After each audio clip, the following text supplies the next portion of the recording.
Thank you very much for this quick and brief introduction. And I would definitely move on to the introduction of our panel. Our very first panelist is Dr. Kashif Suhail Malik. And Dr. Kashif Suhail Malik is consultant and master trainer at IPD International Islamic University, Islamabad. He has been in management and leadership training for almost 18 years and received national recognition for the Patronage of Knowledge Award from the government of Pakistan. And he has been a part of UNICEF initiatives on education. Beside this, he is a strong proponent of technology integration in education, and he has trained mindset and active TNA. Mr. Kashif has been a master trainer and HEC core committee member as well. Most importantly, in the last 2 years, he has delivered more than 300 online training sessions. So, Mr. Kashif, welcome you on the board.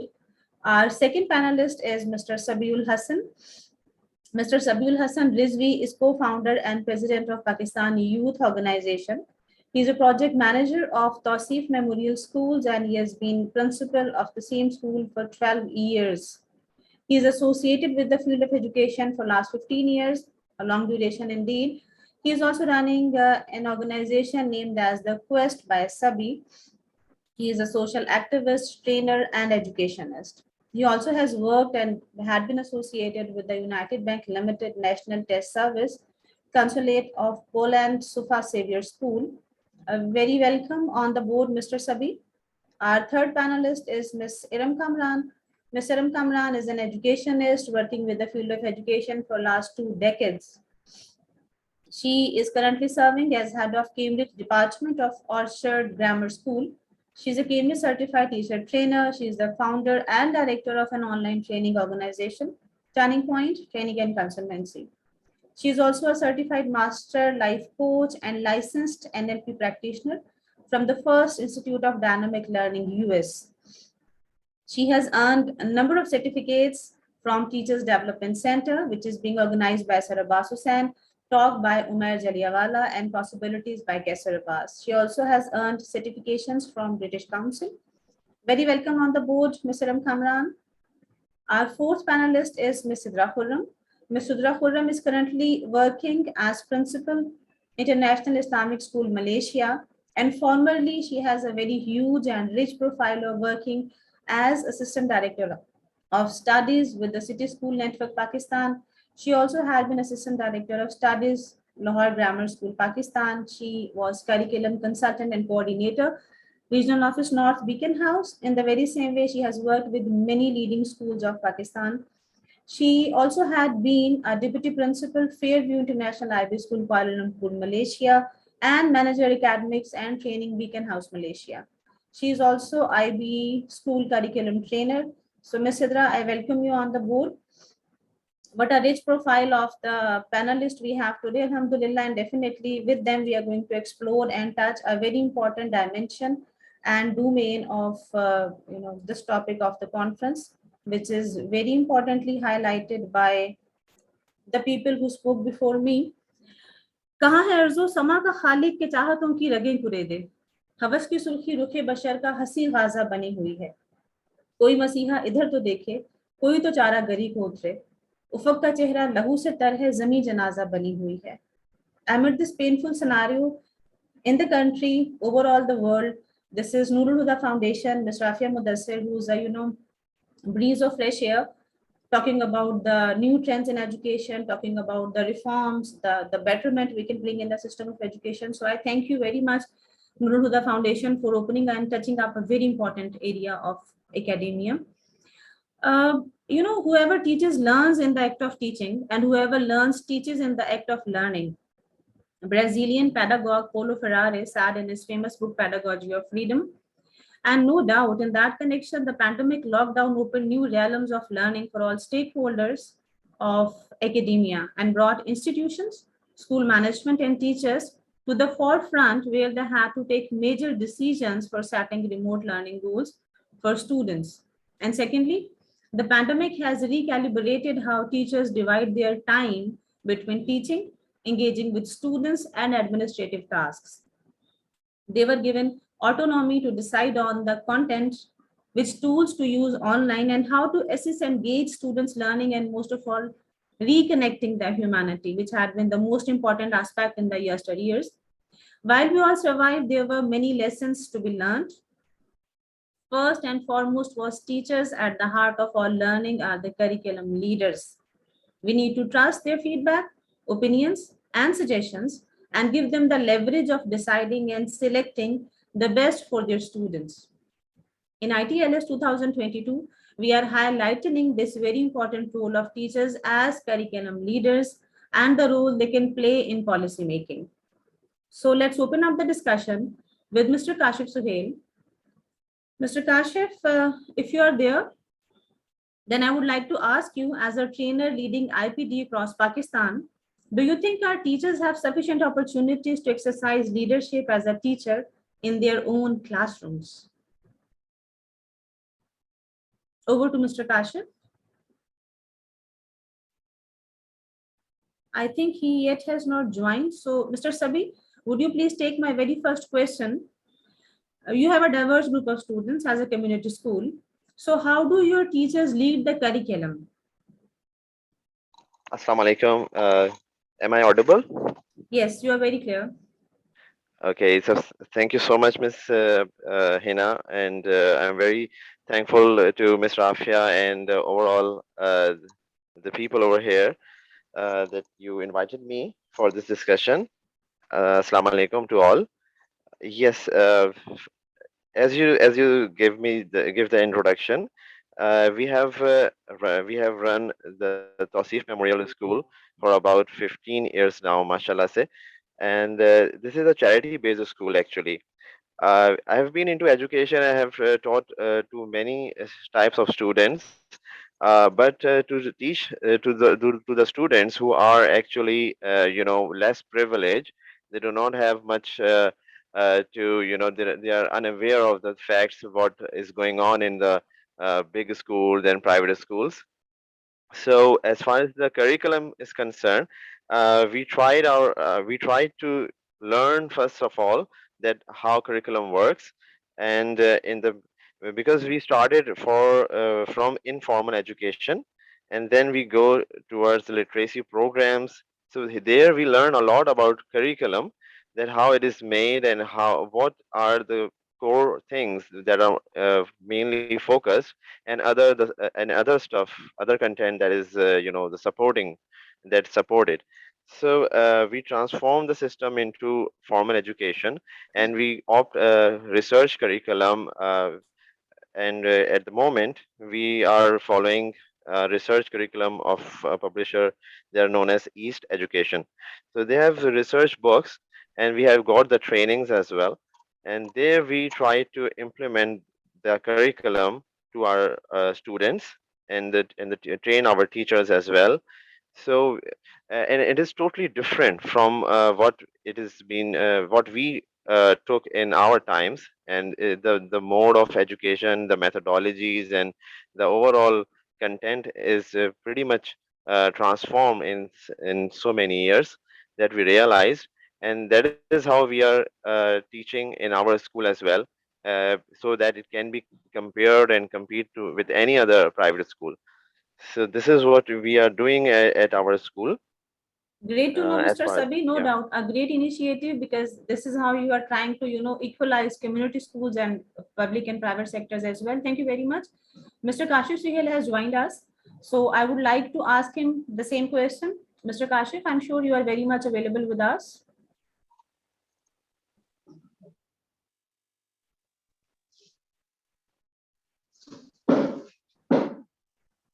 Mr. We are trying to connect with Mr. Kashif. All right. So no worries. No worries. Mr. Kamran, thank you very much for being with us. What do you think is the role of teachers as curriculum leaders, and how can teachers effectively deliver curriculum as curriculum leaders? Do share some cool strategies with us.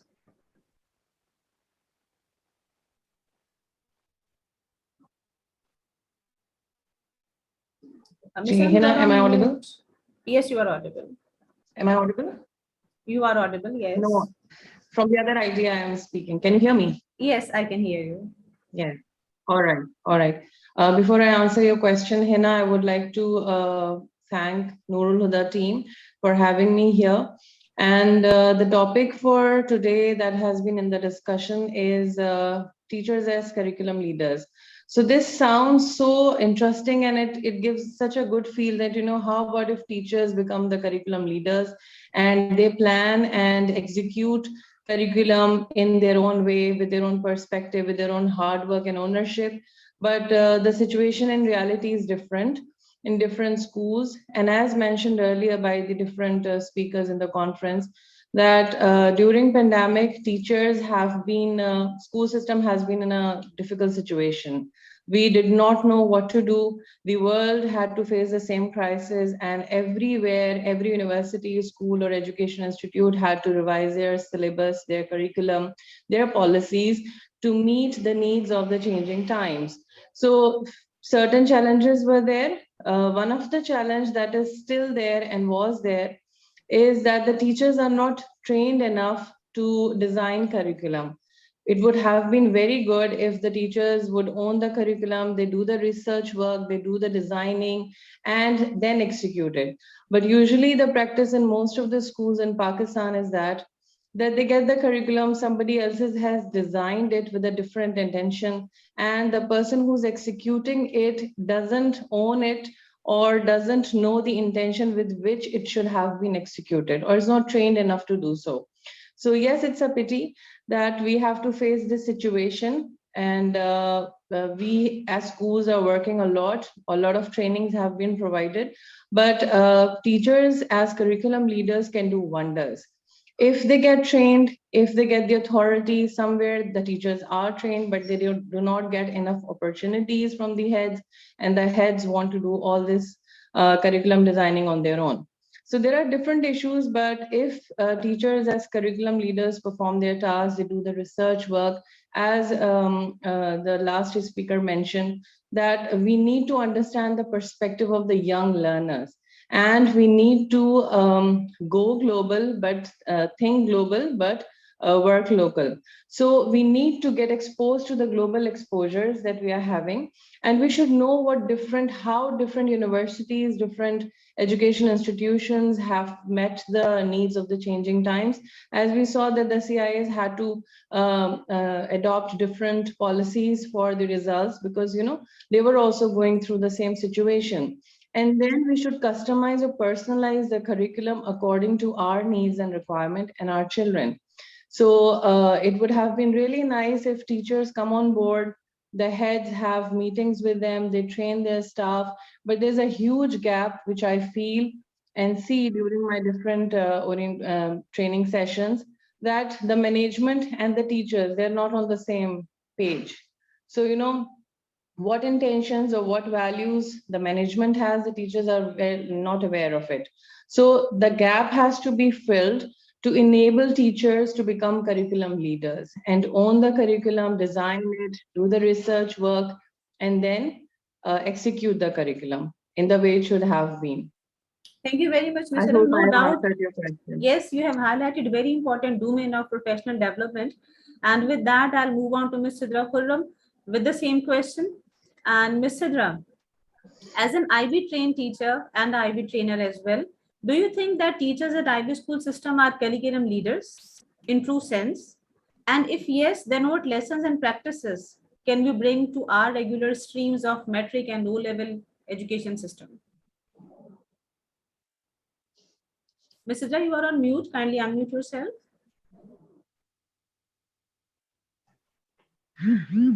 Okay, can you hear me now? Perfectly, yes. Yes, Assalamu alaikum wa rahmatullahi wa barakatuh.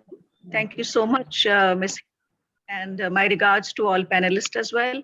And I'm really grateful to Nurul Khuda Foundation that I'm part of this very interesting discussion today. And I think I'm looking forward for that. Coming back to the question, because I understand that we have a short time.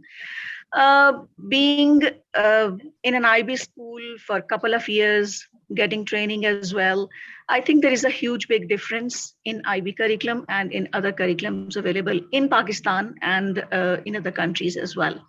But if we compare our situation, Pakistan and other countries, there is a big difference because we need to look into the background of education in Pakistan as well. There are multiple factors that where we do not actually, it's not that we do not give freedom.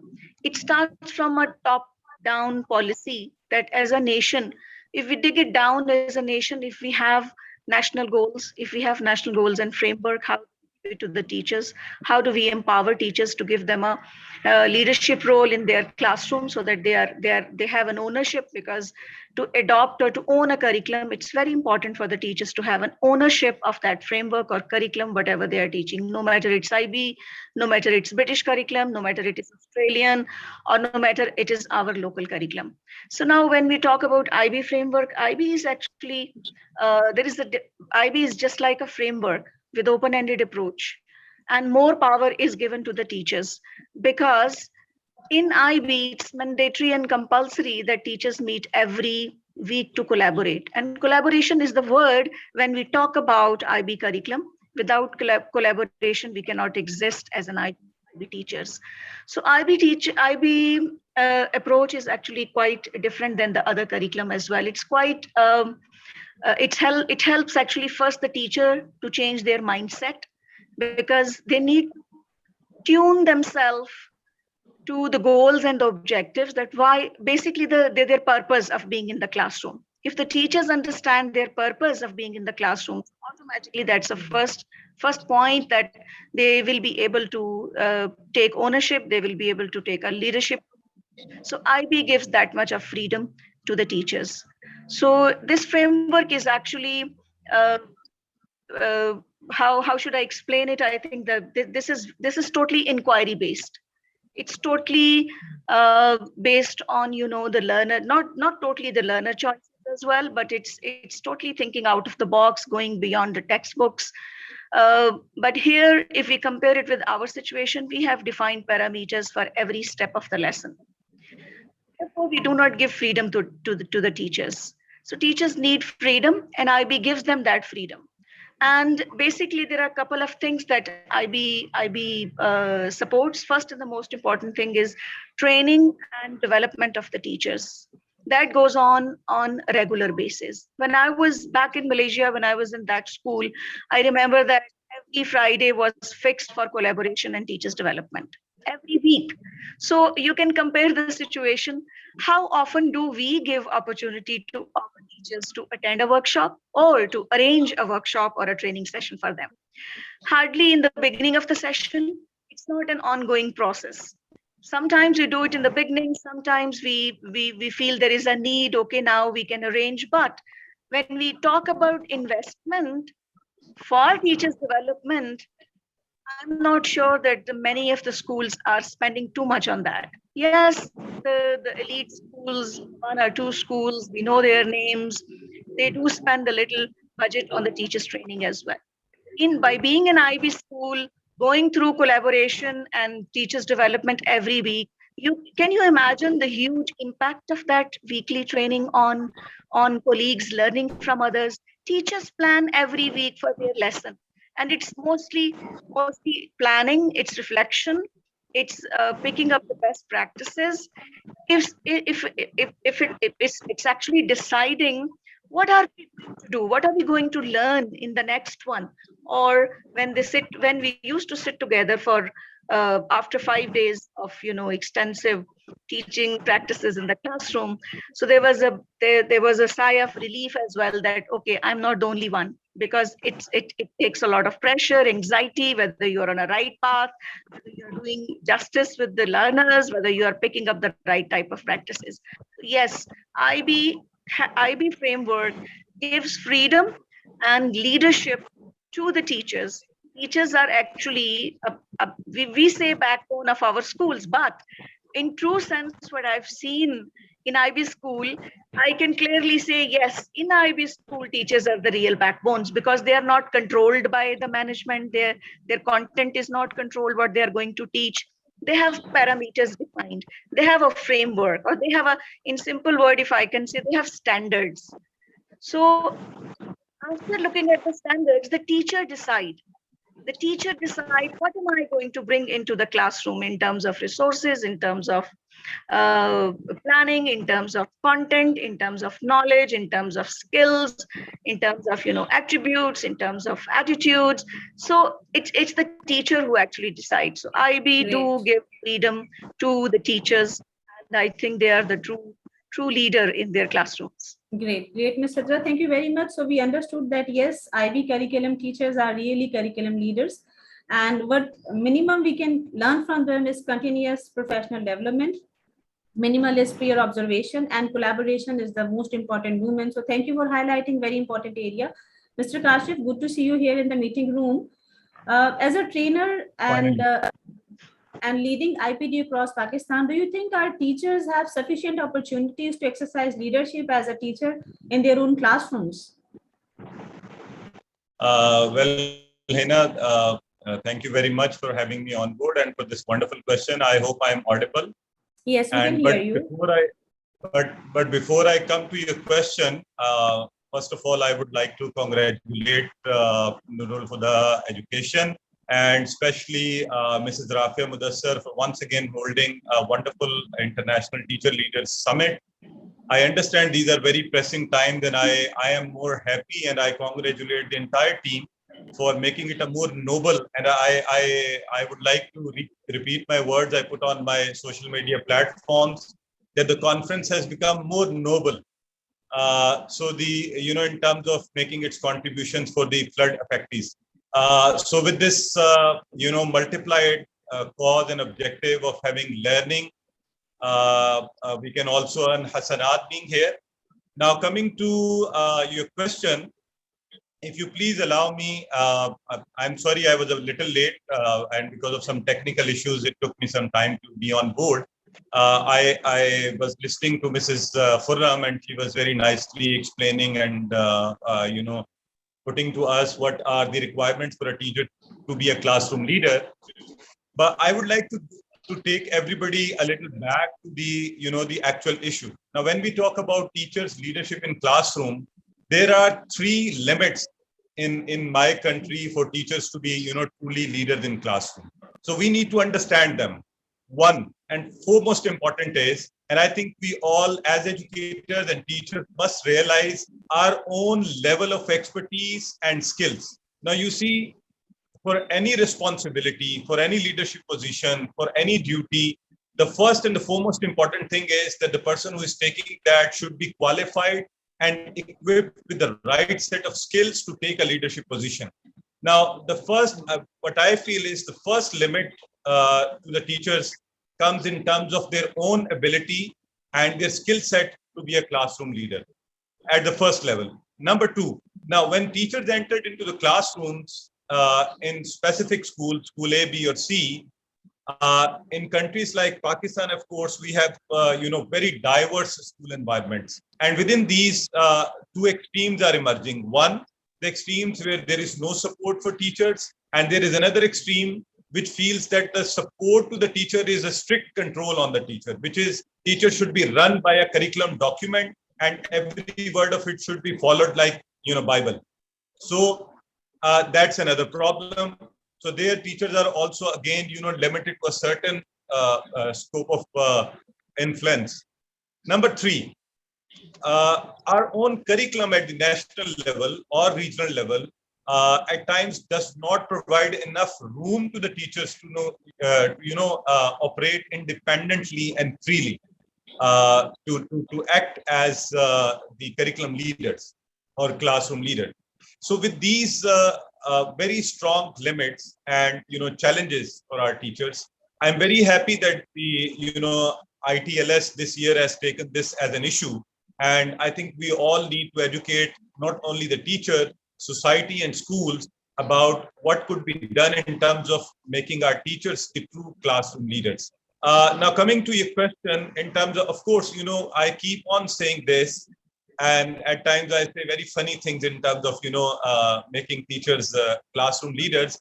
We need to give people leadership on very little things, but of course, after training, after making sure that the leader will be able to stand right and face audience and be able to understand the circumstances and be able to understand the the values and environment.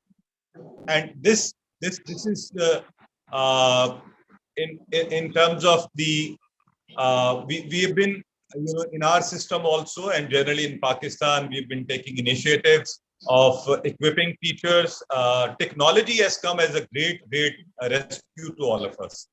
I think that has become one mean. You see, this is technology today. We are all sitting together, and mashallah, there are people from around the world in the conference, ensuring that we are all learning together. And I remember the words of the CEO Nurul Huda, Mrs. Rafia Mudassar, this morning in the opening address, that we have to address it all together. We have to learn every day. So teachers have to learn every day to face these three challenges. It's not just one event of training, but it has to be a continuous process of taking the classroom leadership.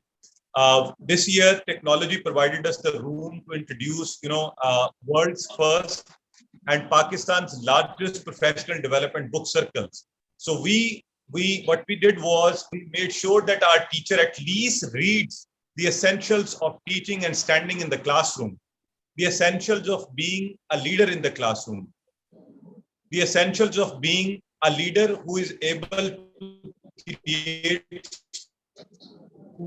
students and learners who follows him or her in a way that the classroom environment becomes conducive for future learning.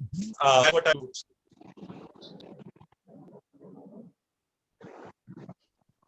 Thank you very much, Mr. Kashif. And indeed, constant professional development is going to be the key. Instead of monitoring, we need grooming and upbringing. Thank you very much.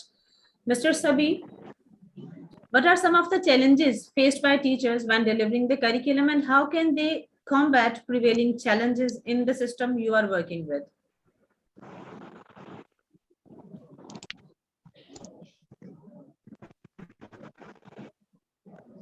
And this is something which is very well quoted by Mr. Kashif as well, because he was talking about the challenges teachers have with least information they get to the class.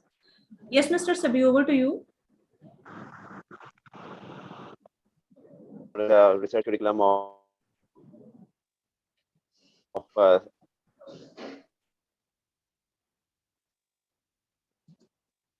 hello, am I audible? There are some disruptions, Mr. Sabieh. There are some disruptions. Sabieh, आप ऐसा करें, video बंद कर दें please. I think कि आपको disturb हो रही है, आपकी आवाज ना बिल्कुल आ नहीं रही. Okay. Hello, am I clear now? Yes, much better.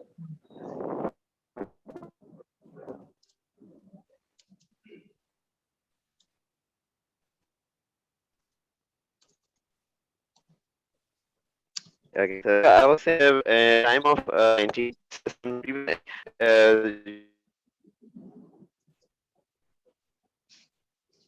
Yes, Mr. Sabieh, please continue. We can hear you.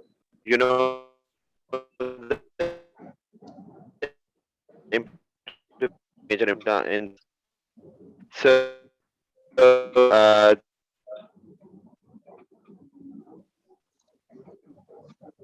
Okay, Mr. Sabieh, I think there are some serious glitches at your end. I would request you to please settle those down. Meanwhile, Nurul Huda Foundation Administration, please get in touch with him. And I am moving on with my next question to Ms. Erum Kamran. Ms. Erum, in most of the cases, traditional teacher-centered approach is applied in academia, where the teacher remains a sage on the stage and students are mere puppets in the hands of the teachers. And unfortunately, parents have become so addicted to seeing their children cramming and applying stereotypes in education. Do you think parents of students also have some responsibilities in making teachers curriculum leaders? Yes, Hina, thank you for a wonderful question. And definitely, this is as commonly known as a triangle, parents, teachers, and students. But I think one of the most important stakeholders role is played by the parents. As a school head, whenever I try to make some changes or bring some innovation, which I learned from by attending different online conferences from around the world, the biggest resistance that I face comes from the parent community. So I think it's equally important to have parents awareness programs, because sometimes if the school wants to bring innovation to the system, the one of the barrier that we face is less cooperation from the parents. When we had to go for the online classes during the pandemic, we had to face challenges while going online, because a lot of parents, they were not aware of the technology. They did not know how to use computers, Zoom, different things, and they did not have email addresses even. So I think this is a major part that the school has to look into, in addition to training teachers, that we as a school management, we have to hold parents awareness sessions on equal basis. So I think if the parents community is being cooperative with us, so we can definitely take education system to the next level. And it's very important for the teachers also to look into their practices if they want to play their role as the curriculum leaders, as mentioned by Ms. Sidra initially, that I loved that she mentioned about the reflection part. We all understand, because we all are curriculum leaders, and we all understand that there is a small box at the end of the lesson planning template, that reflection or what are you going to do differently, and the teachers are made to write it after their lessons are done.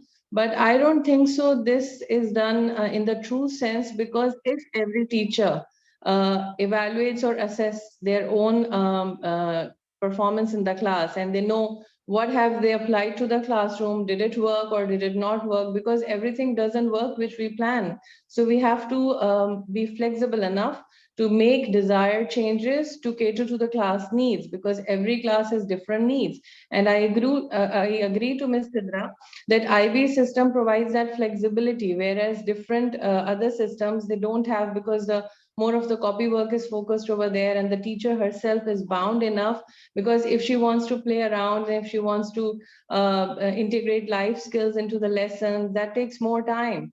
So we are all also facing barriers over there. But yes, the reflection, and once the teacher submits the reflection to the management, as mentioned by Mr. Kashif, that the management, people in the management roles, they need to be highly trained.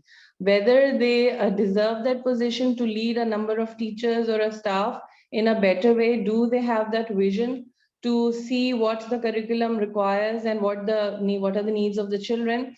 So a very important thing after they have the reflection done is the feedback from the management. Are the school leaders or the management or the school heads, they are providing constructive feedback to the teachers once they do something, they apply a practice.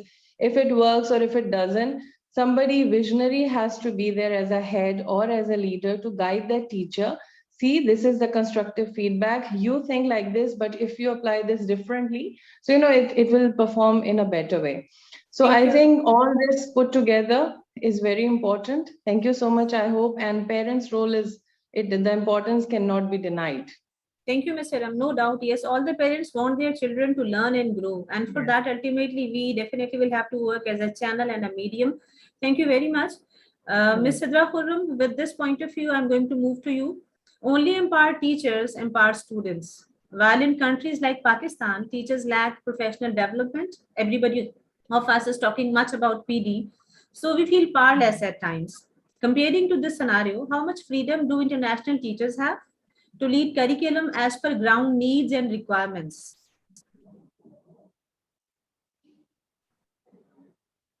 Ms. Sidra, you are on mute. Kindly unmute yourself.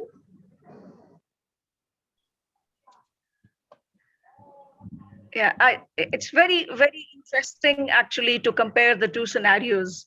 Again, in these two scenarios, I must say that the type of freedom I have experienced in Malaysia is a country in Asia where Pakistan also exists, right?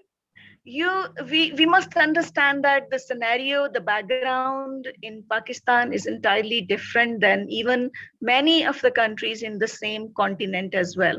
So the type of freedom as a principal, as an executive principal, as a deputy principal, as a manager academics, I experienced that the type of freedom my teachers had, we allowed them to do. I think allow is not a right word here actually. It exists, it's part of the culture, it's the norm that the teachers are the curriculum leaders. They are way more empowered, and there are reasons for it. First and the most important reason is in all those schools that I have worked in, I have experienced that teachers training is a continuous process, on the job as well, on day-to-day basis as well, and on towards the end of the session, towards the end of the term. So it's a continuous process. The support is given to the teacher. That's where the empowerment comes. That's where the confidence comes. That's where the ownership comes within the teachers, within the classroom practitioners, because we leaders are just facilitators. We are not the ones who are going into the classroom. Teachers are the frontliners. And if we don't trust them, do not give them that type of a trust through, number one, continuous professional development that I experience is the main difference. Second one is provision of high quality of teaching and learning material. They have access to that type of a material that our teacher sometimes even cannot think of it. I have worked in leading school of Pakistan as well, and I have experienced so many constraints. Even I wanted to get something which is not in the budget, or something which is, people are not familiar with. So I had lots of challenges. The second main difference of teachers empowerment is that they have access to the high quality learning material. All right. And the third difference that I would say that empower teachers there is infrastructure.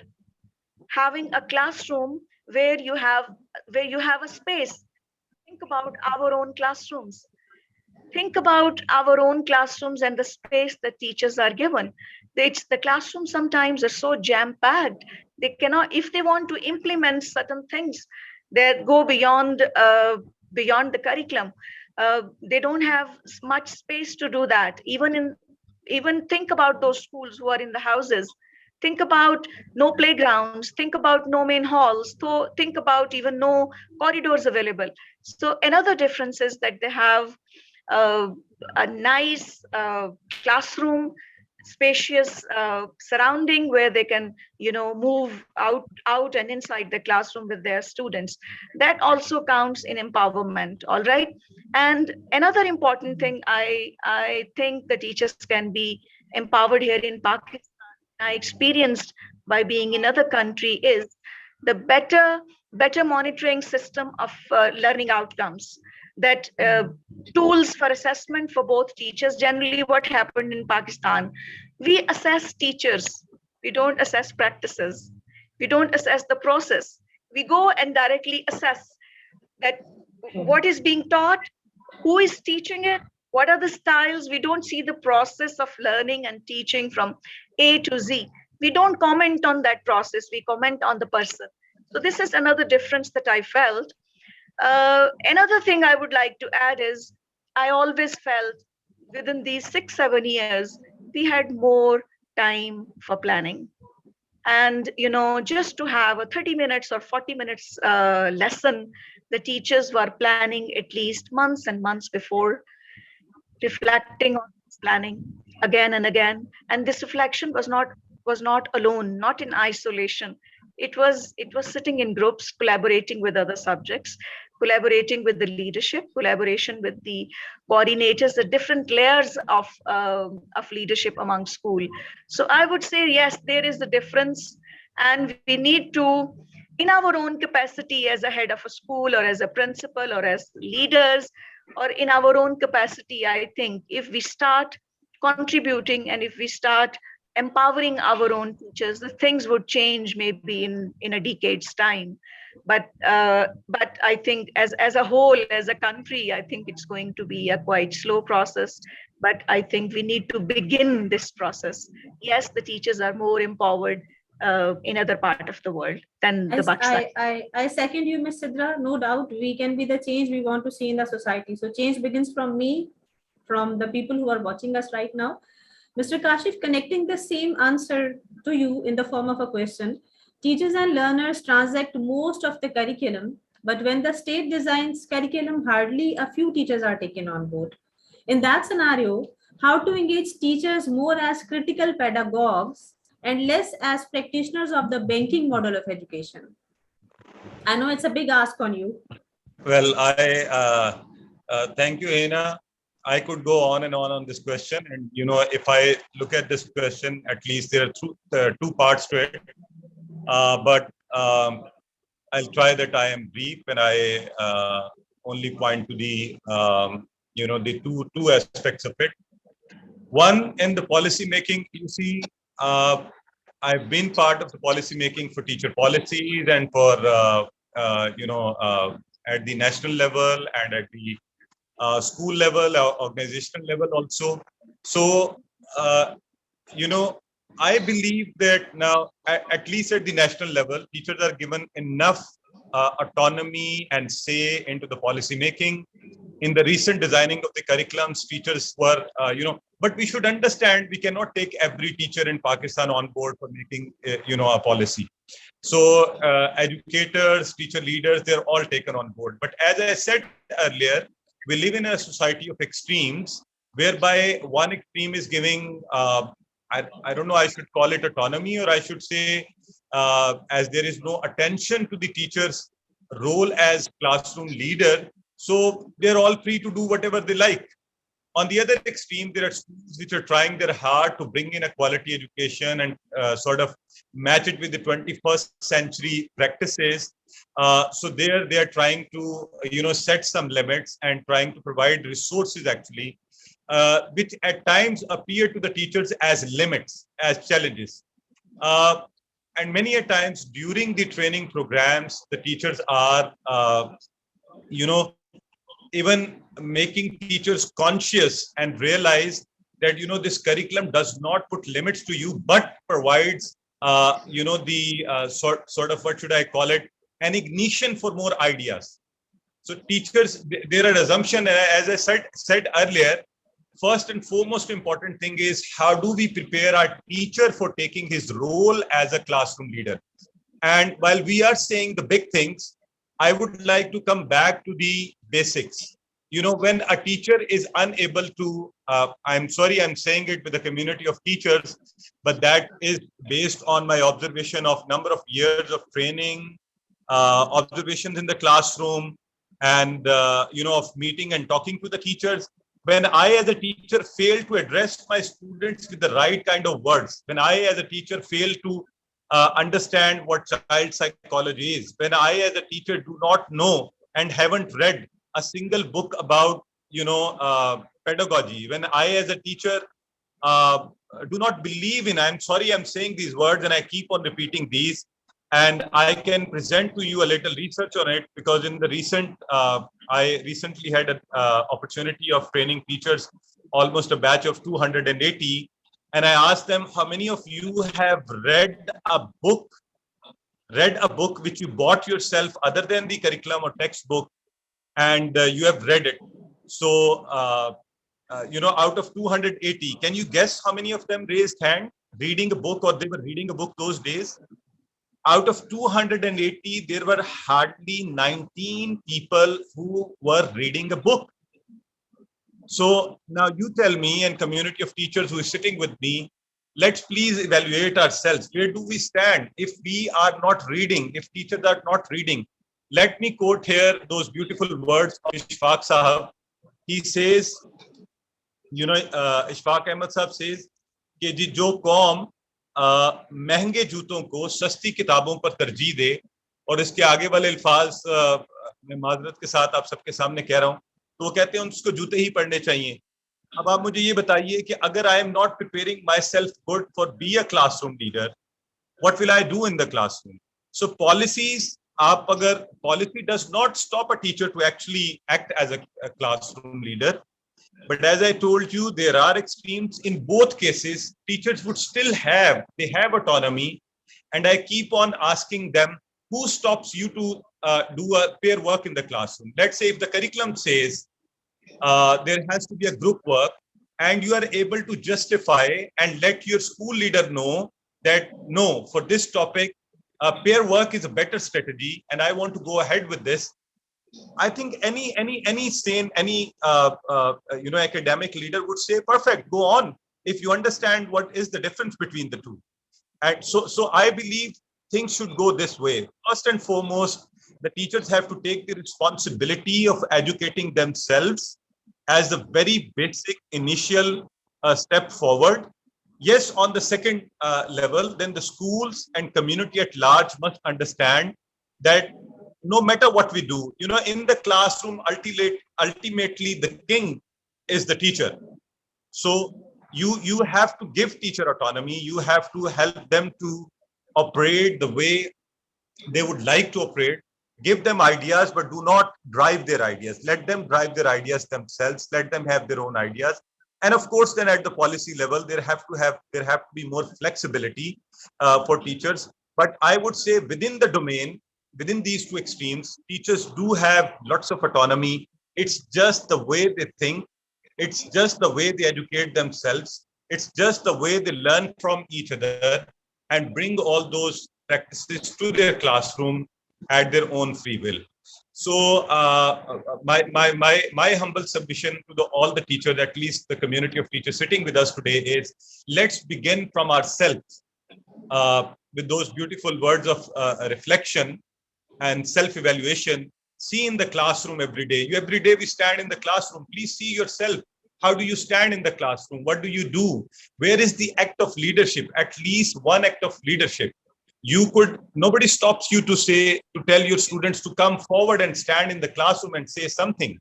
So, the biggest challenge which I feel is I'm taking too much time. I would just come to the end with saying this last word, which comes straight from my heart.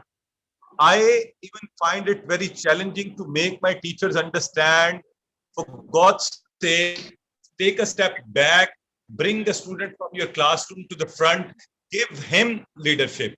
So this act of leadership, this is very small act of leadership. When you come to the classroom, you invite the students to come and stand there and begin the classroom rather than you yourself, So a leader creates more leader. A leader does not create followers. A leader is supposed to make more leaders. And our nation needs more leaders, more students who are ready. We are talking about 21st century. So, but teachers forget to implement the very basic, simple steps. Thank you. Thank you very much, Mr. Kashif. Sorry for cutting you off. We are left with 5 minutes, so we have to, go on. Yes, leaders make leaders, not followers. Thank you very much. Mr. Sabieh, pondering and thinking about this, why do teachers need to reflect on their implemented curriculum? We do have 5 minutes, Mr. Sabieh. I would like to have a very quick response from you. Hina, we don't have 5 minutes. At exactly 12:45 Abbas साहब का session है और उससे पहले हमें announcement भी करनी है. So you have 2 to 3 minutes. Okay, I have All right, 3 thank minutes. you, Miss. Perfect. Yes, Mr. Sabieh, 1 minute for you.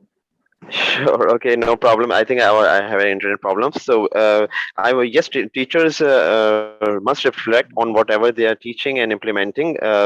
And what we at our school trying to do is we give full authority to teachers, like you can implement and as well as do some alteration and merge and take help from the library books, and we have experienced these things and found it fruitful as far as our students are concerned, and we brought good results. And there are students who are not matching the grades in which they are learning with their ages. So we met those gaps by implementing those curriculums, or you can say self-made curriculums, where we try to fill the gap, and alhamdulillah it made it.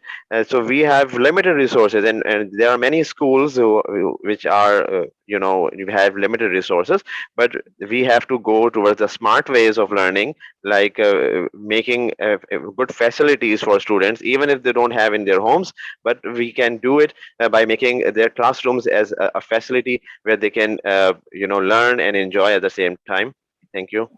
Thank you very much, Mr. Sabieh. Ms. Sidra, would you please suggest one strategy How can curriculum leaders help shaping future heralds? One strategy for the teachers of this community.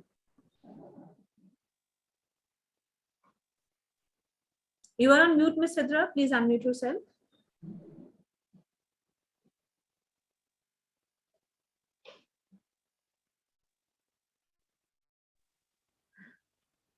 All right. So I was hearing to different perspectives, so when I hear about all these perspectives, so I would like to, reinforce that there are too many things at the moment, going into my head, but let me just pick it up.